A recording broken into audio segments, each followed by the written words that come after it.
ጀነራል ሳሞራ አስመራ ላይ አወጁ። የከንቲባዋ ንግግር ቁጣን ቀሰቀሰ።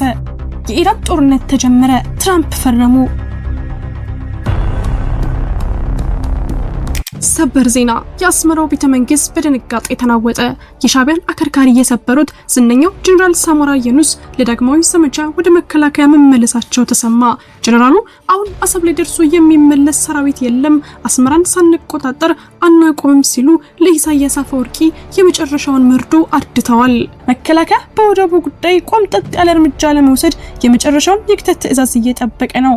ዝርዝሩን በቀዳሚነት እናስደምጣችኋለን። በሌላ በኩል አዲስ አበባ ከተማ በነጻ እየተበላ ወደ ጎዳና የወጣችበት ምክንያት ጨርሶ አልገባኝም። የከንቲባ አዳነች አቤቤ ንግግር መላውን ማህበራዊ ሚዲያ እያናወጠው ይገኛል። ትኩስ የተመጣጠነና ጣፋጭ ምግብ ተዘጋጅቶ ይጠብቃቸዋል ያሉት ከንቲባዋ በአሁኑ ሰዓት በዋና ከተማዋ ለመለመን ምንም አይነት ምክንያት የለም ማለታቸው በህዝቡ መካከል ከፍተኛ ውዝግብና ቁጣን አስነስቷል።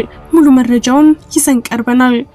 ከውጭ ዜና የመካከለኛው ምስራቅ የጦርነት ነጋሪት በይፋ ተጎስሟል። ዲፕሎማሲው ሙሉ በሙሉ አብቅቶ የአሜሪካና የእስራኤል ጥምር ጦር በኢራን ላይ ታሪካዊ የተባለ ወታደራዊ እርምጃ ለመውሰድ የመጨረሻው ምዕራፍ ላይ ደርሷል። ኢራን የኒውክሌር ዩራኒየምን ለድርድር አላቀርብም፣ ለማንም አልሰጥም ማለቷን ተከትሎ ነገሮች እጅግ ወደ ከፋና አስፈሪ ደረጃ ተቀይረዋል።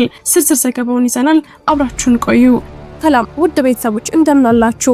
ይህ ዜና ላፍታ ነው። ቪዲዮውን ላይክ በማድረግ ይጀምሩ እያልን ወደ ዝርዝር ዜናዎች አለፍን።